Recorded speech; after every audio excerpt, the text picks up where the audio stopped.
Traveling with my 75 years old mom, hindi po siya ganun kadali. May mobility challenges si mama, kaya kailangan ng wheelchair assistance. Sa totoo lang, nag-aalala talaga ako sa mama ko. Alam ko, napapagod siya sa mga transfer namin. Pero, worth it naman po, kasi nakikita ko sa mukha ni mama na masaya siya. Kaya, samahan niyo po kami from airport hanggang sa makarating kami ng Boracay. Kasama ko po ang aking anak, ang aking asawa at ang mama ko.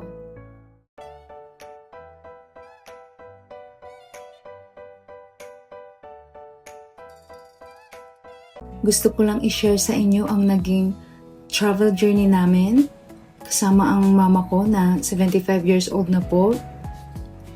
Medyo challenging po kasi masakit na po yung tuhod ni mama ko kaya kailangan po ng wheelchair. Actually, first time po namin mag-Boracay. At ayaw kong mag-Boracay na hindi ko kasama ang mama ko. Inaantok pa kami kasi ang aga ng flight namin, 4:30 AM. And then after an hour, dumating na po kami sa Cebu. O, ayan na si ate stewardess, bubuksan na niya yung pintuan ng eroplano. Yeah! Tadan! Hello, Cebu!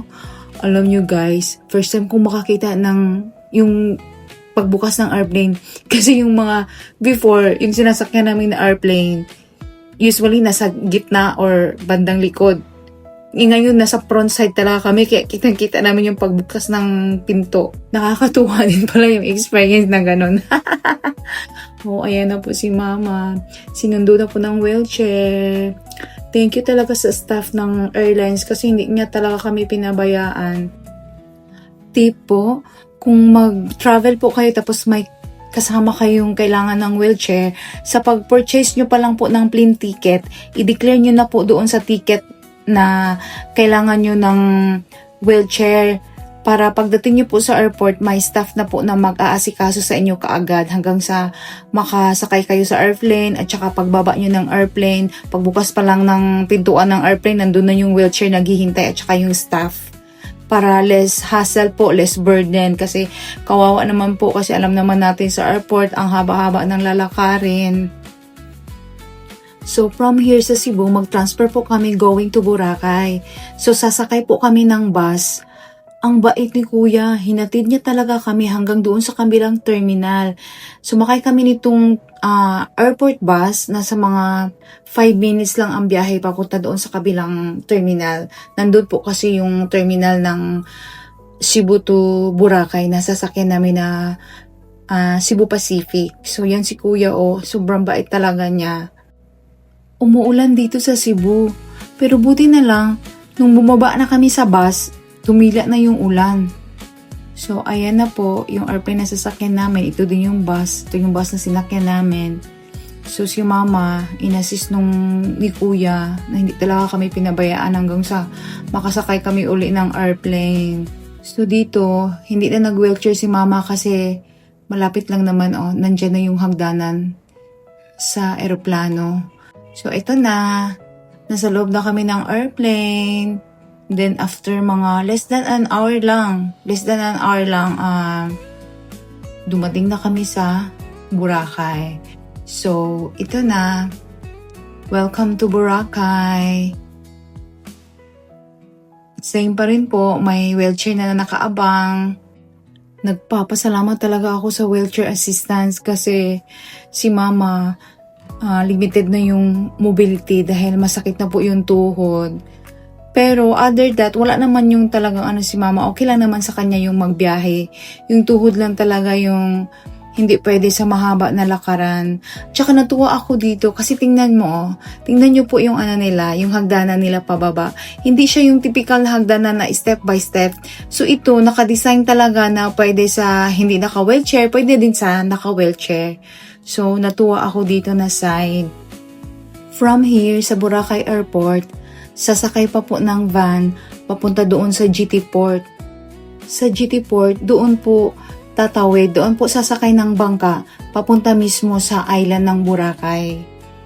Nag-book na rin po ako ng hotel transfer namin para hindi na po mahirapan si mama, para may mag-assist na po sa amin sa labas. So pagdating sa labas, may nag-aabang na po doon sa amin na maghatid sa amin papunta doon sa GT Port hanggang sa pagtawid at hanggang sa makarating kami sa hotel. Ito po ang Katiklan Airport ng Boracay. Itong shuttle bus po ang sasakyan papunta sa exit. Mga 5 minutes lang din yung biyahe papunta sa exit mismo ng Boracay Airport. At ito na po yung sasakyan namin na transfer. Ito po yung maghahatid sa amin doon sa GT Port. Sasakay po kami doon ng bangka patawid sa island. So salamat talaga sa mga nagtumulong sa amin, nag-assist. So malaking tulong talaga na mag-book ng transfer.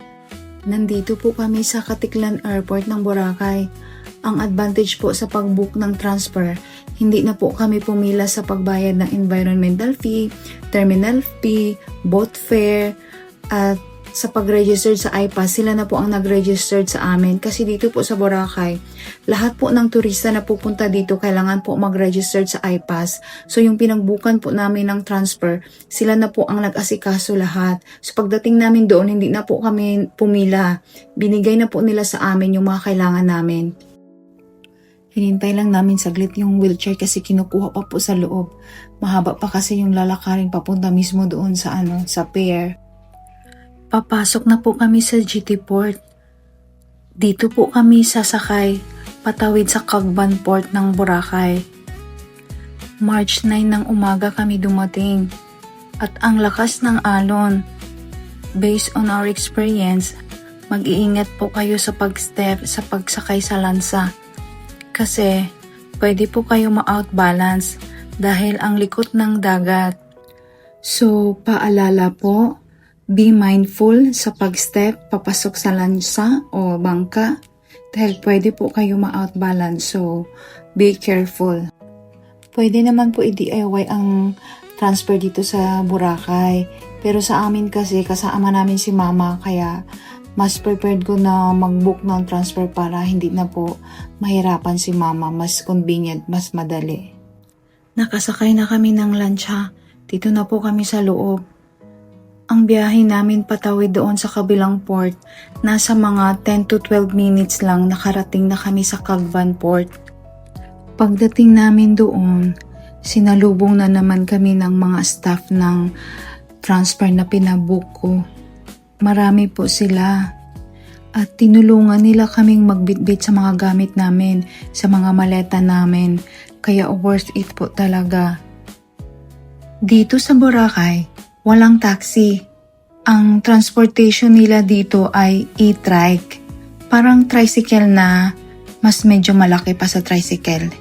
E-trike po ang tawag nila dito. Shoutout po sa Jerry Travel. Sa kanila po kami nag-avail ng transfer from airport to hotel. And back and forth na po ito.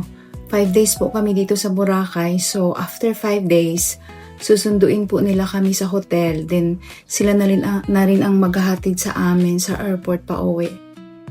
Worth it talaga. Thank you so much. Hello, Boracay! Kanina sa Cebu, maulan. Buti dito sa Boracay walang ulan. Pero ang lakas po ng hangin. Ito na po, sasakay na po kami ng e-trike. Ihahatid po nila kami hanggang sa lobby ng hotel.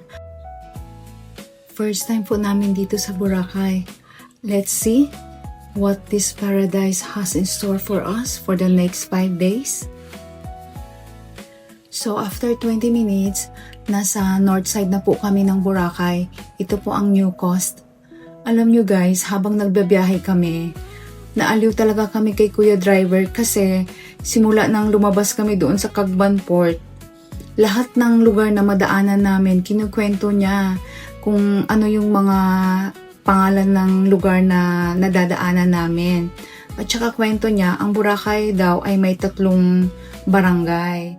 Ang unang barangay ay ang Barangay Manok-Manok, kung saan naandoon ang main Cagban Fort at ang Station 3 ng White Beach.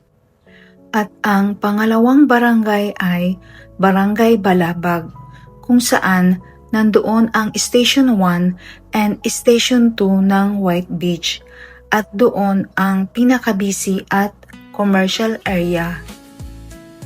At ang pangatlong barangay ay ang Barangay Yapak, kung saan matatagpuan yung mga luxury resort tulad ng Shangri-La, Crimson at ang Boracay New Coast, kung saan located yung Chancellor Hotel na mas exclusive, mas tahimik, mas high-end yung experience. Ang haba ng kwento ni Kuya Driver, kahit first time lang namin sa Boracay pero marami talaga kaming na-learn sa mga kwento niya. Nakwento din ni Kuya Driver na si Pangulong Duterte lang daw ang nakapagpalinis ng Boracay. Pinasarado ito ni PRRD ng 8 months para linisan at binigyan ng mga ordinansa ang mga hotel owners and restaurant owners at yan na daw po ang sinusunod ng mayor nila ngayon. Mahigpit daw pero naging maayos daw ang Boracay at ang daming turista kaya nagpapasalamat daw po talaga sila kay Pangulong Duterte. Thanks to God, finally, dumating na kami dito sa Chancellor Hotel. Sa haba ng biyahe namin, from Davao City to Cebu, then from Cebu, nag-connecting flight kami dito sa Boracay. Thanks to God, makapag-relax na rin po kami. Guys, gagawa na lang po ako ng separate video about sa full experience namin dito sa Chancellor Hotel. Ano po natin to, hotel tour. Next video na lang guys ha. For now, matutulog na muna kami. Magre-relax po muna. So, see you on my next vlog po. To be continued po ito. Thank you so much for watching. Bye!